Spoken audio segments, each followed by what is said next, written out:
¿Cómo les va a todos? Llegamos a la mitad del año, mes de junio, día 2 de este mes de 30 días, que yo creo que se va a hacer más corto aún que el mes de mayo, que fue un mes de definiciones, no me equivoqué, volví a acertar, aunque estaba más que claro que este mes de mayo que pasó iba a ser un mes muy interesante para la política y la economía. Quiero hablar un poco de lo que pasó en el video anterior. Un video que está teniendo una cantidad aceptable de vistas, muchas más vistas de las que generalmente tenemos.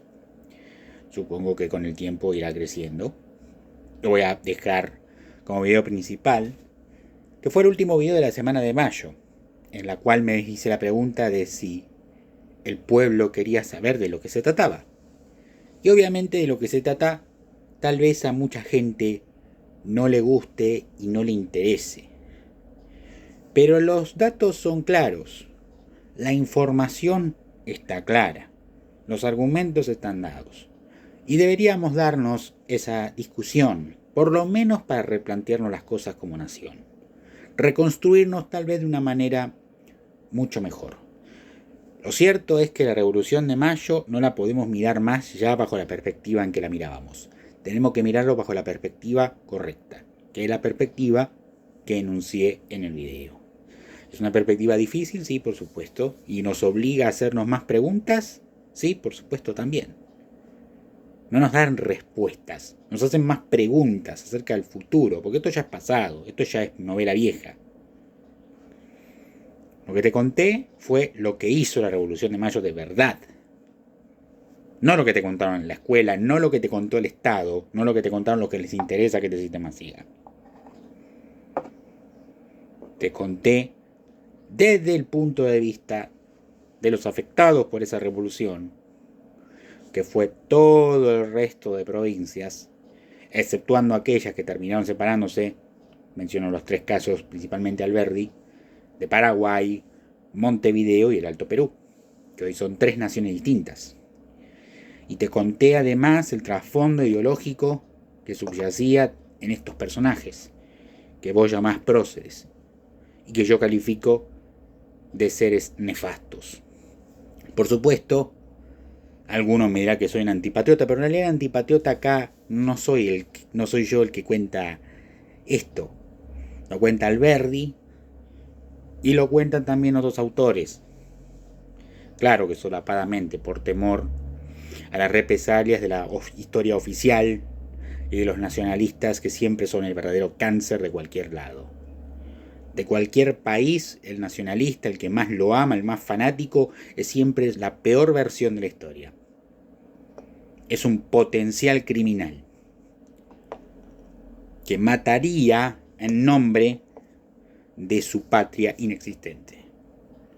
Cuando en realidad lo que existe es el mundo, y si bien hay diferencias en el mundo, no de por ello dejamos de ser seres humanos, y semejanzas tenemos. Bastantes más que las diferencias. Las diferencias solamente nos hacen parte de pequeños terruños a los cuales consideramos patrias. Pero en realidad son unidades territoriales temporales. Porque yo no conozco ningún romano que pueda decir que el Imperio Romano es su patria, como lo podía decir alguien en la época que obviamente estaba Roma gobernando el resto de Europa. Pero sí podría considerar a un italiano como miembro de su patria, o un ciudadano que vive en Roma considerar patria Italia, que es el país donde hoy está ubicada la ciudad de Roma, o lo que se formó después de siglos de desunión y de diversos principados y otras entidades políticas en Italia. Por nombrar un caso, tampoco nos vamos a extender mucho. Pero bueno, la discusión está abierta, los argumentos colocados sobre la mesa, la historia ya la escuchamos 1000 veces, lo que no escuchaste fue lo que yo dije. Eso no lo habías escuchado nunca. Eso que podría hacer temblar los cimientos de esta nación, son palabras prohibidas. Pero acá las decimos. Tenemos la libertad de hacerlo. Tenemos la responsabilidad de hacerlo. Terminado el episodio de mayo, semana de mayo, vamos a volver a la tónica de los videos originales, sin subtítulo. Y en esta ocasión, dado los problemas que se vinieron generando toda esta semana última, después de la semana de mayo, o sea, del 25, celebrado curiosamente por el presidente en el Cabildo de Córdoba. Como ya te expliqué, no era uno de los grandes partidarios, la Intendencia de Córdoba, de una revolución. Más debería haberse festejado esto en el Cabildo de Buenos Aires, el lugar correcto de la historia.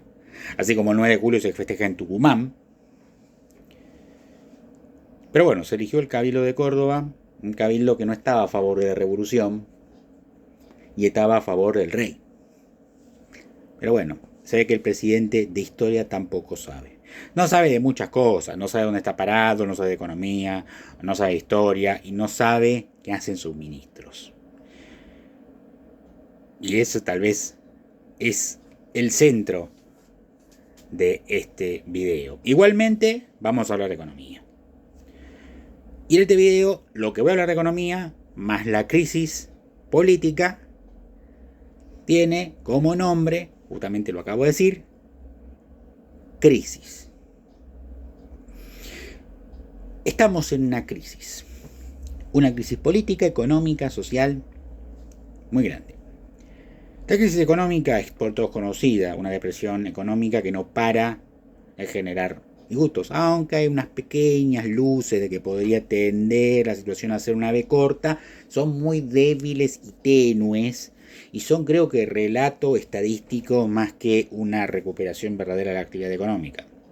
Mientras siga cayendo el sector privado, no hay posibilidad de recuperación en B. Esto ya lo hemos dicho muchas veces.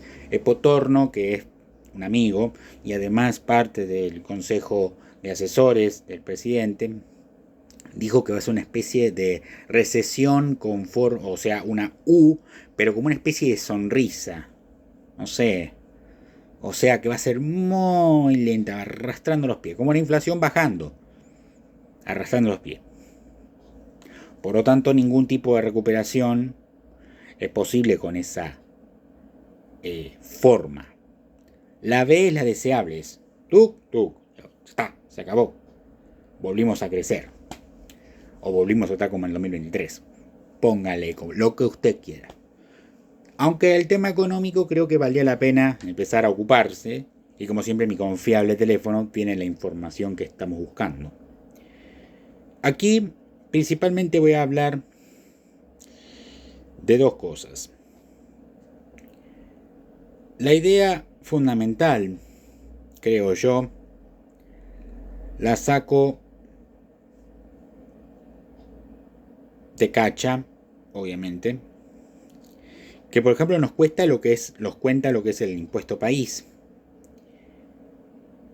y los intereses de la deuda que van a generar un déficit fiscal mucho más grande del que se podría proyectar, etcétera.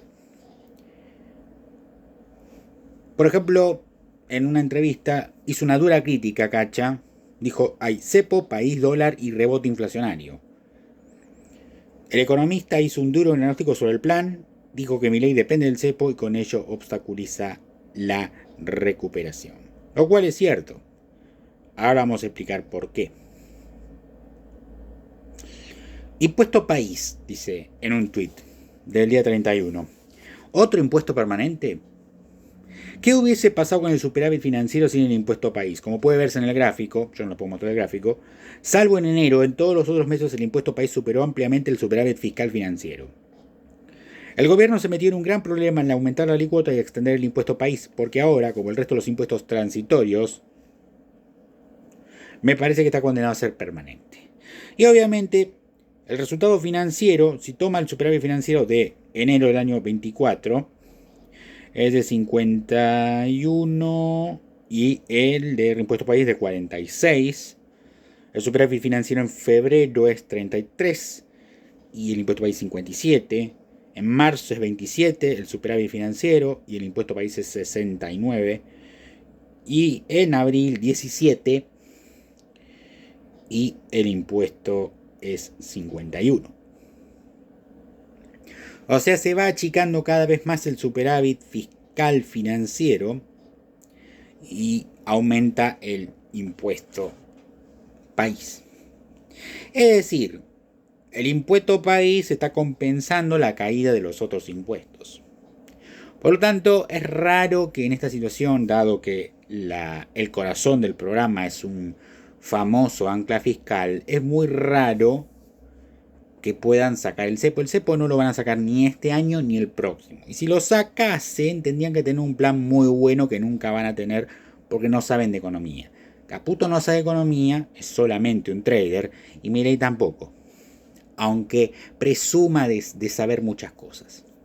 Primero y principal, no sabe economía o no sabe lo que habla o repite como un loro todo lo que leyó, por eso los plagios, que me constan personalmente. Y la aplicación práctica de su trabajo como economista es un desastre.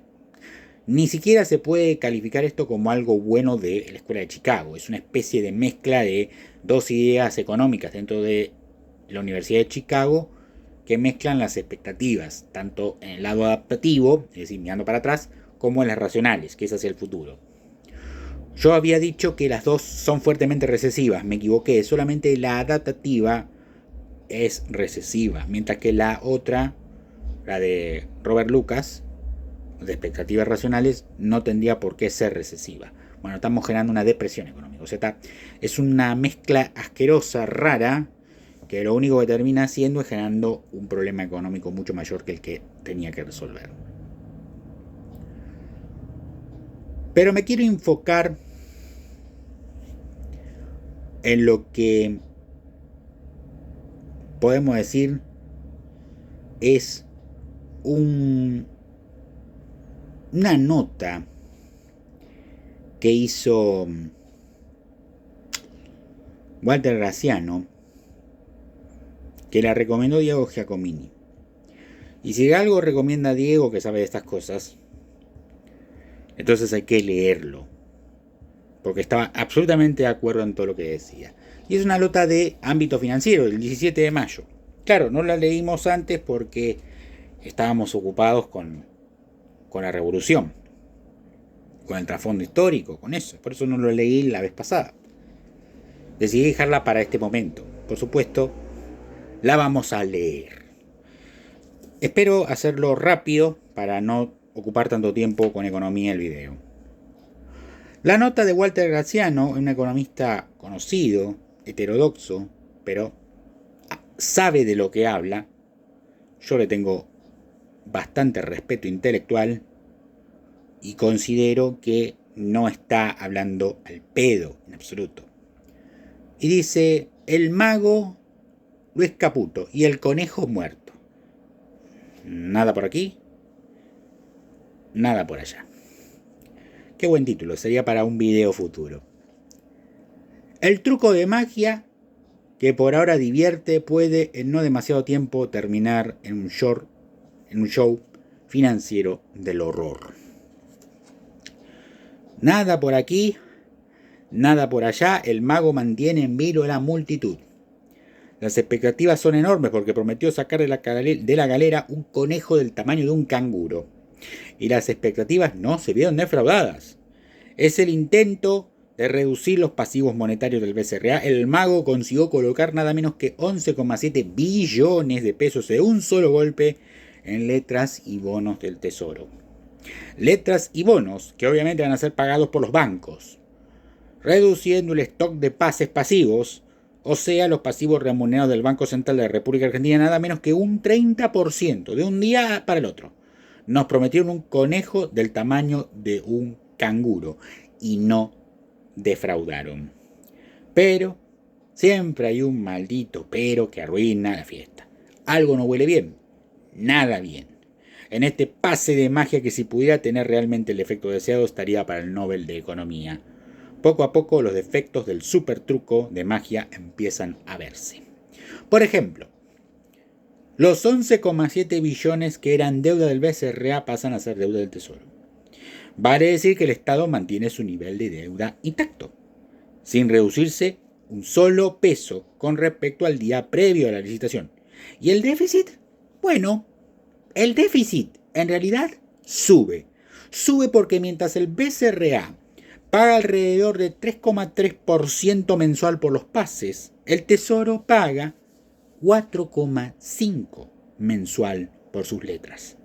Vale decir que el ya famoso déficit cuasi fiscal bien medido con el Tesoro sube en vez de bajar. Concretamente, se tira a la basura cerca de 140.000 millones de pesos por mes durante 3 meses. Nada menos que unos 420.000 millones de pesos en un trimestre, que son el diferencial de tasa que paga el Tesoro con respecto al Banco Central. Si las cosas siguen así, habrá que empezar a decir, cuasi fiscal, volvé, te perdonamos. Ahora, los defectos del truco no terminan ahí. Resulta que el Tesoro coloca 11,7 billones de pesos en letras y bonos, pero la absorción monetaria que destina al Banco Central va a ser, según anuncia, de 8,6 billones. Y los restantes 3,1 billones, bien gracias, gozan de muy buena salud.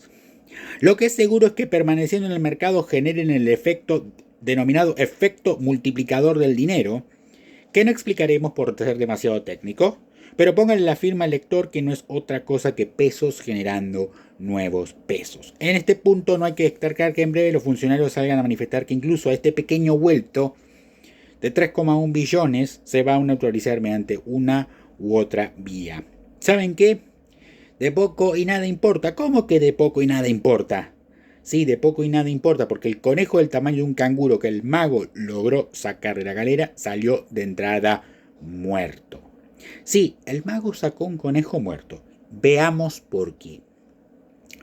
Para desentrañar el porqué de que todo este mecanismo ingenioso financiero solo sirve para que el Estado pierda y los bancos ganen 420.000 millones extras en un tercio de lo que dura un embarazo, hay que explicar primero el tormentoso romance que el presidente vive desde hace años, no con ninguna de sus novias, sino con los pasivos monetarios, que le quitan el sueño porque le traban, según él, porque es solo una fábula, una eventual dolarización.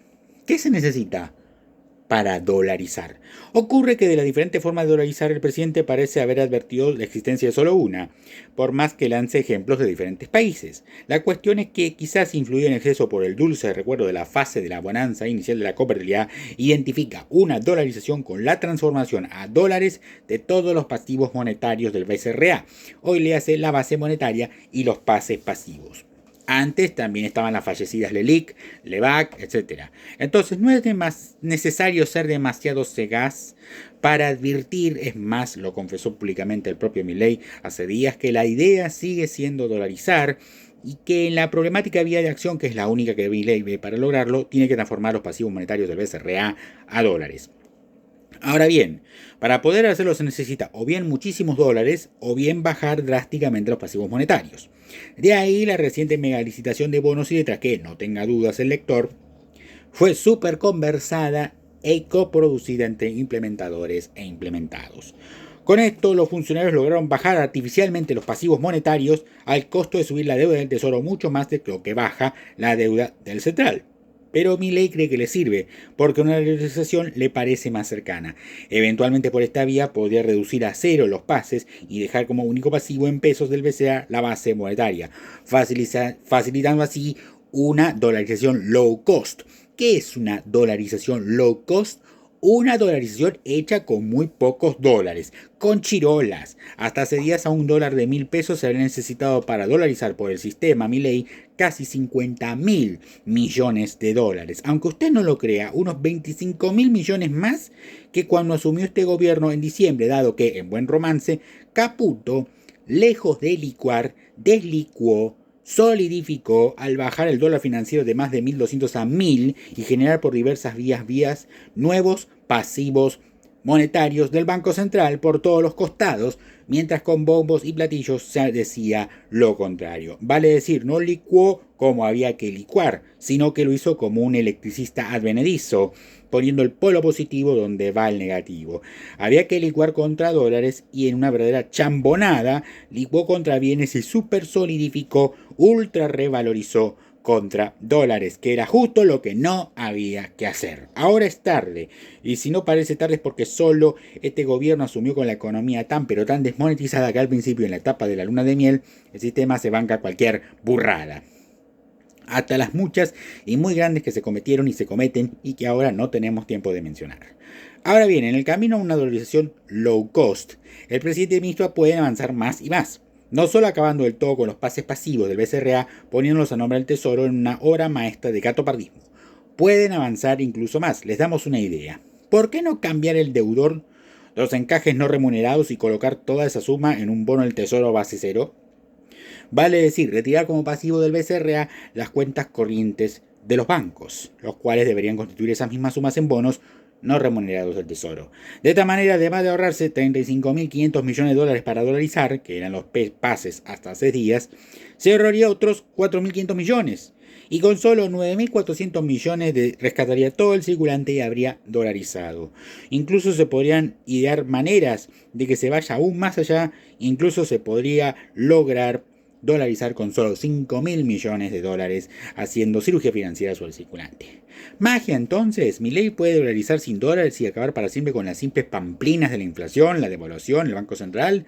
Era un genio y los demás somos todos tarados. No, el conejo que sacó la galera es gigante, es cierto, pero está muerto. Lejos de ser un grato truco de magia, es una obra maestra del horror. Ocurre que al dolarizar casi sin dólares se cae en la vieja historia del baile de las sillas, aquel baile en el que cuando la música para, los bailarines tienen que cotar una silla vacía, con desesperación y sentarse. Que se queda sin la silla, pierde, se retira. Una dolarización low cost equivaldría a invitar a bailar a todo el país con los nada más y nada menos que 74 billones de pesos en depósitos y circulante en el público, que hay. Cuando Milei subió había menos de la mitad, y en términos de dólares solo un tercio de lo que hoy hay. ¿Y las sillas? Bueno, las sillas, según cuán low cost sea la dolarización, serían unos 14.000, 10.000, 7.000 millones que Caputo le prometió a Milei, que nunca trajo y que parecen los tanques del general Alais. A partir de ahí es muy fácil deducir lo que pasaría con una dolarización estilo Milei, sumada a hacerlo a precio de ganga. En breve tiempo se produció una corrida bancaria irresoluble, porque todo el mundo sabría que los dólares que en realidad harían son muy pero muy pocos en relación al auténtico tanque de nafta de inflamables que Milei y Caputo vienen generando en forma de depósitos de la gente. Lo que realmente compra dólares e inicia cualquier corrida. Y en forma de circulante en pesos. Mientras Milei y Caputo se entretienen jugando un dominó intentando hacer coincidir las fichas de pase con las fichas de letras y bonos del Tesoro, no advirtieron que el M3, el colectivo que es el combustible de las corridas cambiarias y bancarias, no pasa por esa avenida. Señores, lo que compra dólares no son los pases, son los depósitos. Y los depósitos de pesos en términos de dólares casi se triplicaron en solo 5 meses breves. Por eso el conejo gigante está muerto. Por eso el truco de magia que por ahora divierte puede en no demasiado tiempo terminar en un show financiero del horror. Por eso, si seguimos por este camino de vanos, artificiosos y deficitarios pasatiempos financieros, a lo que se abocan el presidente y el ministro como veraneantes jugando un dominó en la Bristol, el nada por aquí, nada por allá desemboca en la lúgubre y heideggeriana la nada anodadada. Una clase total de política monetaria. Ese peligro está latente. Yo la verdad no entiendo cómo alguien cree que puede salir bien algo con esto que nos está advirtiendo Graciano. Que esto es aumentar la deuda del Tesoro y por lo tanto generar más déficit, más inflación a futuro. Y que todo eso puede tener una espiralización inflacionaria y una corrida bancaria. Es grave, es grave. Y no solamente ahí. Si puedo encontrarlo, lo terminamos con eso. no solamente está creciendo la base, o sea, los pasivos que tratan de limpiar, sino que también lo que ha crecido con mucha locura es la base monetaria, que no debería haber crecido, se supone que está congelada y sin embargo está creciendo. Bueno, no tengo por el momento, parece, la nota también de Cacha, pero justamente se habla del crecimiento de la base monetaria, que creció al menos un 10% en pocos días. Por lo tanto, esto no va a terminar bien en ese punto. Pero como yo mencioné anteriormente, ya no es solamente la crisis económica que no puede resolver y los pases de magia absurdos que se están haciendo. Al contrario, lo que está pasando ahora es una crisis política. Voy a omitir la parte desgraciada y estúpida de lo que pasó el miércoles, que nos quedamos sin gas, porque no habían previsto temperaturas bajas y no habían hecho las reversiones de los gasoductos, ni habían terminado la parte que faltaba del tramo del gasoducto que no quiero nombrar, para que no faltase gas en el invierno, y tuvieron que comprar de apuro un barco. Esa inversión inicial que tenían que hacer, ya que se había cortado la obra pública, eran 40 millones de dólares más o menos. Bueno, el gas viene de vaca muerta y se supone que también con esa obra que faltaba terminar de 40 millones de dólares íbamos a poder tener gas todos los argentinos normalmente, o más o menos de mejor manera que lo que estamos teniendo ahora. Bueno, y no comprar internacionalmente. Bueno, no se hizo esa obra y ahora hay que gastar 500 millones de dólares comprando barcos para que nos inyecten el gas que transportan, gas licuado, a plantas regasificadoras. Por ejemplo, en Bahía Blanca hay una, creo que en Escobar hay otra. Tuvieron que comprarla. ¿Y qué pasó? El barco vino, se les dijo que ya habían hecho el pago, y desde el otro lado, desde Brasil justamente, le decían, no, acá no recibimos ningún pago, así que no tienen por qué descargar. ¿Y qué hizo el capitán del barco? No descargó el gas. Estuvo 24 horas, casi 48, el barco amarrado, encima cuesta plata eso, y no descargaba. ¿Y qué pasó? Muchas industrias que tienen contratos en firme, estos contratos son de provisión de gas, y no se pueden interrumpir por nada del mundo porque lo necesitan fuertemente para los hornos. Son hornos que tienen una complejidad extraordinaria con la cual no se los puede apagar porque el producto se echa a perder y se puede romper el horno, con lo cual es una tragedia extraordinaria. Bueno, se les interrumpió a ellos el servicio. También se interrumpió el GNC, con lo cual mucha gente que tenía que trabajar con los autos y GNC ya no lo pudo hacer. Un verdadero quilombo y desastre. Alguien debería ser despedido por esto, ¿no? Desde 1984 para acá, que se implementó la política del gas natural comprimido o del gas natural licuado, que nunca había pasado esta situación. Nos habíamos quedado sin gas. Siempre hubo los barcos, siempre hubo compras de gas para poder paliar la demanda. Bueno, por 2 días estuvimos sin gas. Desastre de gestión que revela parte de la crisis. Anteriormente a eso había ocurrido lo de Pose. Lo de Pose fue grave. ¿Por qué? Porque el señor Pose parece que estaba implicado en actividades de espionaje. No recuerdo si yo mencioné esto, pero me parecía que a Pose le gustaba inmiscuirse en los asuntos privados de otras personas y que tenía esa estructura. Tenía gente en la AFI, principalmente un sobrino que se terminó yendo con él. Parece que Pose llegó demasiado lejos en su red de espionaje y terminó espiando a gente que no debía espiar. Y obviamente lo descubrieron y se terminó el juego. Duró 6 meses el muchacho, un inútil absoluto, no le conocimos nunca la voz. Terminó desplazado, echado a patadas en el culo del gobierno. No presentó la renuncia, lo echaron. Lo echaron como un perro. Y así pagó bien la amistad de 20 años Javier Milei. Para los que estamos de aquel lado, del lado correcto de la vida, y lo abandonamos cuando empezó con sus delirios, nos dimos cuenta de que él hace eso con sus amigos. Los tira cuando no les sirven más. Como ya dije, algunos nos fuimos directamente. Porque sabíamos que esto le pasa a la gente que lo rodea. Se queda sin nada. Sin nada no. Pose se queda con una causa judicial. Él, Sibori, el brigadier Antelo y algunos otros muchachos más. Que van a ser investigados por espionaje ilegal. Muchachos, están hasta las pelotas ustedes, ¿eh? Están hasta las pelotas. Dios los ayude.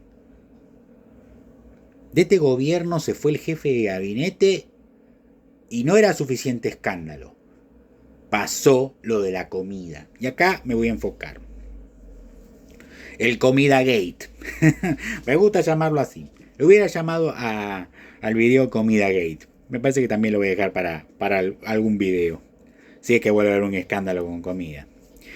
A ver, lo de la comida empezó a ser reflejado por una investigación periodística de los kirchneristas.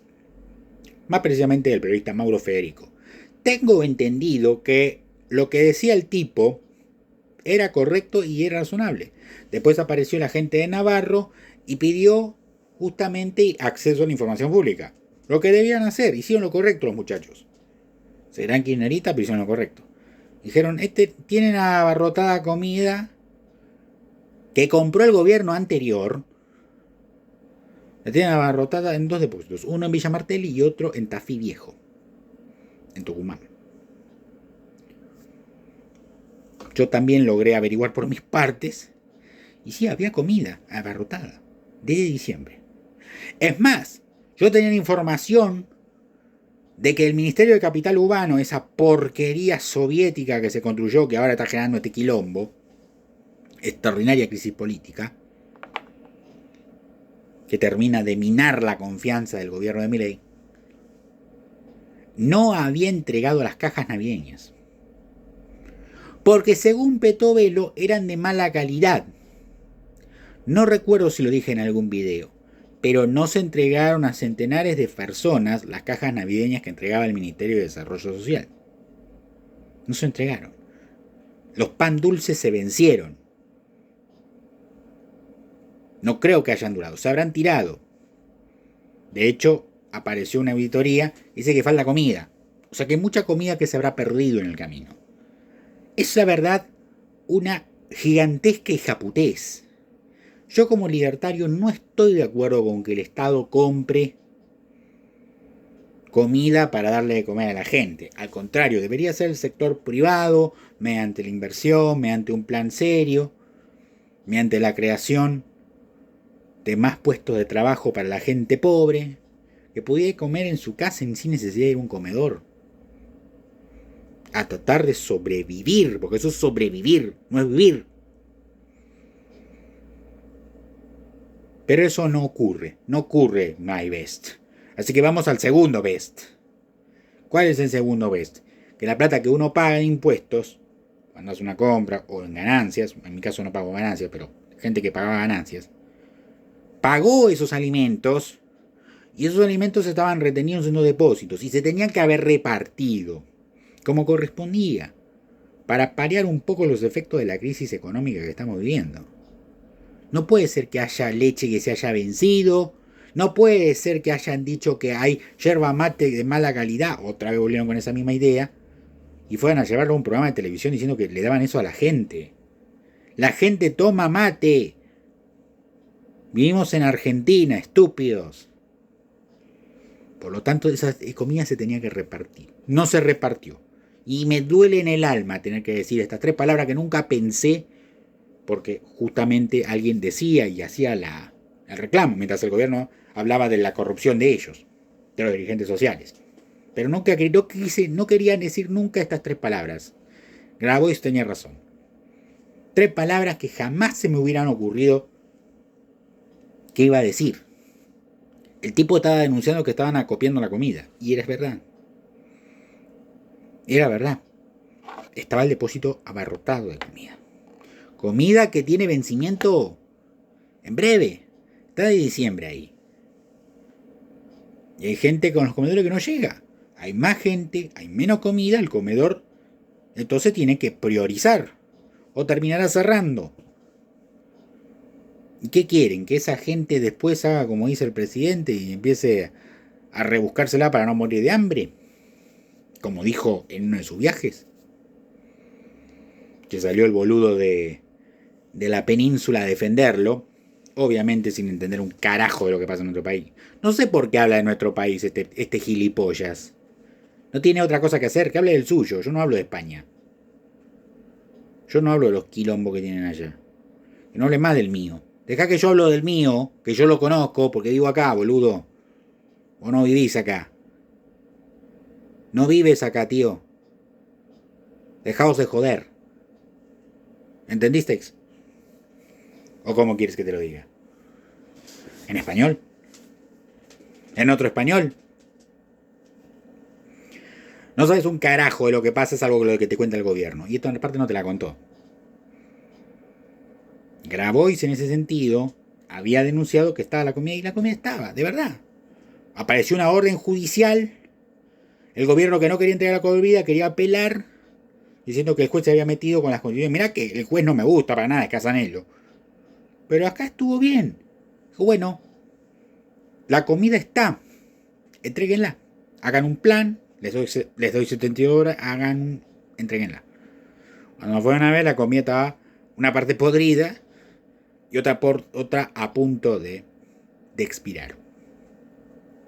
Con todas las necesidades que hay en los comedores. Tienen que entregar la comida. Y bueno, la gente cuando lo reciba va a tener que empezar a trabajar inmediatamente y dar porciones para que la gente se lleve a su casa. Los que trabajan en los comedores.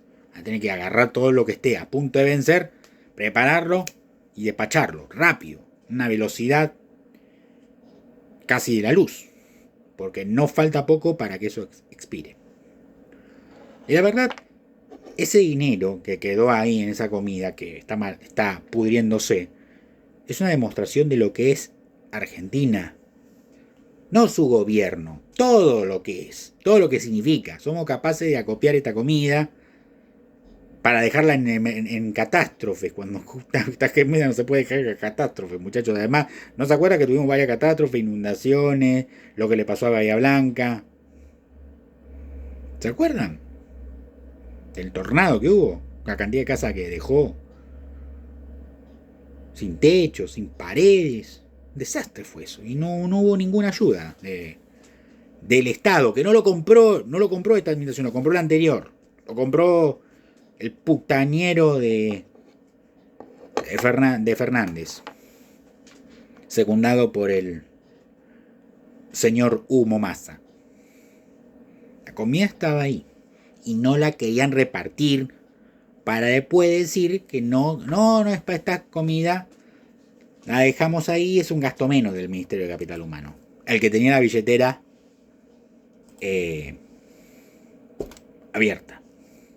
Bueno, no solamente que apareció esta comida que no se está repartiendo, que esperemos que se empiece a repartir por el amor de Dios, porque uno ha pagado esa comida y debería llegar a los pibes que tienen hambre, para que dejen de tener hambre, para que puedan sobrevivir y poder después aspirar a una vida mejor, que esa es la idea, y solucionar este tema.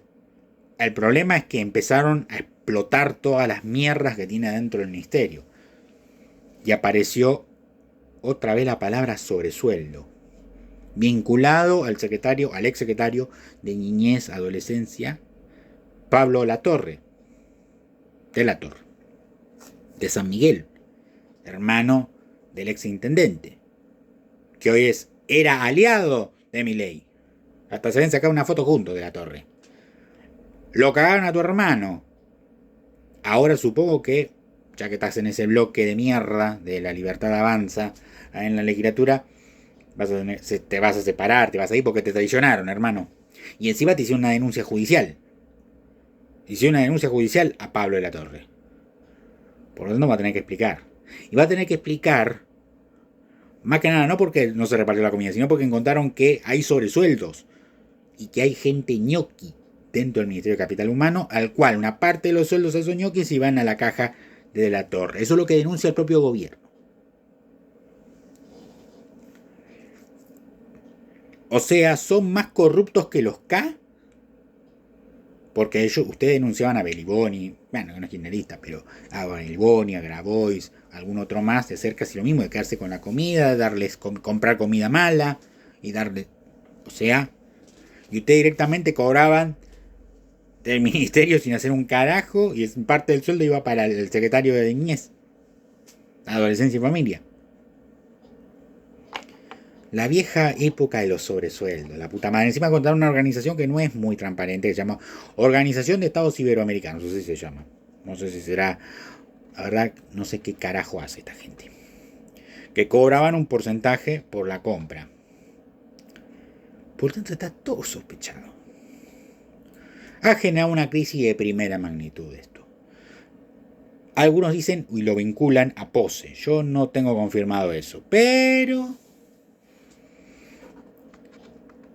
las brujas no existen, aunque las hay. Que las hay, ¿eh? Entonces, podría ser una especie de venganza del Austin Powers de la Corporación América, devenido en fallido jefe de gabinete. Le pegó al corazón de Milei, porque Petovelo, la ministra de Capital Humano, es el corazón de Milei. Tanto como su hermana. No casi diría como su hermana, no tanto como su hermana. Por lo tanto, la crisis política es de magnitud. Le pega directo. Y está en Estados Unidos sacándose fotos con Elon Musk, creo que se fue a reunir, que después con Zuckerberg y con algunos otros más. Para promocionarnos como polo de la inteligencia artificial. Mira, Javier, los tipos no te van a escuchar a vos, van a escuchar las noticias del escándalo de tu querida y van a decir, me parece que esta gente inteligencia artificial no va a necesitar, porque ni siquiera tiene una propia. Bueno, ustedes dirían sí, pero necesitamos inteligencia artificial porque no tenemos inteligencia. No, nadie pone inteligencia artificial donde no la hay. Es que como que se va a estupidizar la inteligencia artificial si llega a estos lares. Así que mejor busco otro lado. Todas estas fotitos no traen un solo mango al país. Como contesté un post del doctor Ricardo Rojas, que era un mamotreto, y recordé en aquella reflexión mientras leía una idea de un profesor que tuve, que decía, el entusiasmo, si no está bien direccionado, no da dinero. Lo mismo pasa acá. Mucho entusiasmo hay, pero nadie pone la plata. Y eso pasa, cuando es un entusiasmo que no está bien direccionado, que no tiene mercado, ni para el entusiasmado, ni para el que quiere entusiasmar, dinero no hay. Hay solo un ataque de histeria o de locura. Nada más. Entonces, el mamotreto de Rojas, que hablaba de las inversiones y todo eso, termina refutado por una simple realidad de un profesor que ni siquiera era liberal. Era bastante intervencionista el muchacho. De hecho, la palabra direccionado debería darnos una idea. Pero está bien, tiene sentido. Este escándalo de los comedores fantasma, que fue la idea que quería instalar el gobierno al principio, acaba de ser superado por la comida que no fue entregada. Y las múltiples explicaciones que tuvieron que ensayar, desde que es comida en mal estado, comida de bajísima calidad, se está reteniendo para catástrofes. Todo eso se acaba de caer y acaba de empezar una investigación judicial que van a tener que tratar de parar. de algún modo, pero que no están muy convencidos de cómo va a poder hacerse eso. Es una pena enorme que hayamos llegado tan bajo, ¿no? Bueno, caímos muy bajo, lo suficiente como para retenerle comida a la gente que la necesitaba, a falta de un mercado sustentable que pueda darle comer a la gente, mediante su trabajo y su esfuerzo, uno paga impuestos para que por lo menos el Estado distribuya la comida, y no la distribuyen, dejen que se pudra, y se genera además un escándalo con sobresueldos, corrupción básicamente, que le pega directamente al poder. Por eso es crisis. Por eso estamos hablando de crisis, porque es una crisis política generada ya por los problemas que había entre Pose y los Milei. Es una crisis económica por el plan que se implementó, una crisis social como consecuencia de la crisis económica generada. Y ni siquiera se está paliando, por lo menos en este invierno que empezó, invierno todavía no empezó, pero va a empezar y va a ser frío seguramente, muy frío, y no se ven señales de recuperación. Entonces, es muy difícil decir que vamos a estar mucho mejor después de esto. La confianza en el gobierno se está minando, se está cayendo, y lo tenés que saber. Yo tengo muchas quejas contra las futuras generaciones. De hecho, creo que hasta los considero posibles adversarios. Pero no les voy a negar el plato de comida. No. Porque me estaría degradando a mí mismo como ser humano. No le voy a negar a las caras de esos chicos que tienen hambre un plato caliente de comida. No lo voy a hacer. No lo voy a hacer. No soy un miserable. Y por suerte, tengo la conciencia tranquila de haber hecho lo que hice. De haber ido aquel día de noviembre y no haber elegido a ninguno. Haber optado por tener mi libertad y expresar mi libertad y quedarme fuera del barro de la política, como a ellos les gusta hablar, para tratar de rescatar las ideas si es posible rescatarlas. Según Longobardi, se van a sacrificar en el altar de la imbecilidad. Estoy de acuerdo. Así que no solamente también empieza a ser una crisis de todos los que nombramos, sino que también es una crisis moral. Es una crisis de nuestras ideas. Nuestras ideas no están en boga, están en crisis, y hay que ver cómo las podemos rescatar, los pocos que quedemos vivos después de esto. Y si no las podemos rescatar, llevémonos a los hijos de puta que generaron toda esta mierda. Hagámoslo, en serio. Es la mejor forma de darle nuestro sacrificio a las ideas de libertad. Sacrificándonos junto con los que la sacrificaron en el altar de la imbecilidad de Longobardi.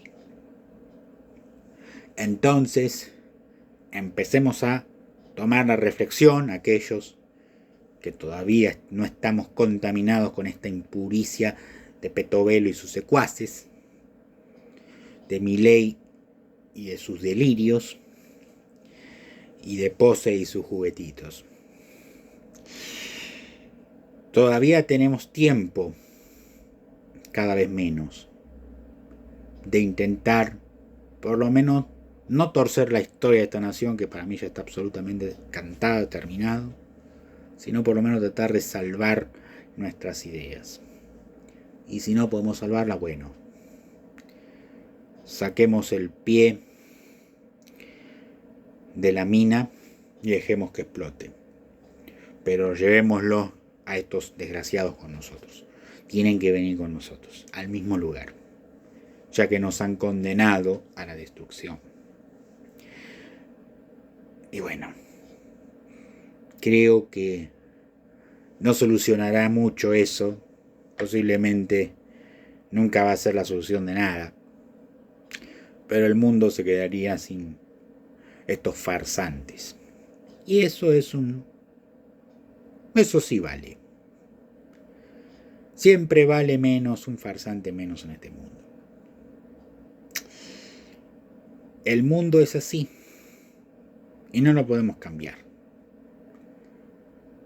Pero bueno, nos queda la reflexión futura de que algún día la crisis va a terminar. Va a terminar con esto que se creó desde 1810 para acá y surgirá algo nuevo. Espero que mucho mejor. Aunque no lo veamos, luchemos por ello. Luchemos para que lo que venga sea mucho mejor que lo que está. Que la crisis se transforme en otra palabra. Que la crisis se transforme en oportunidad.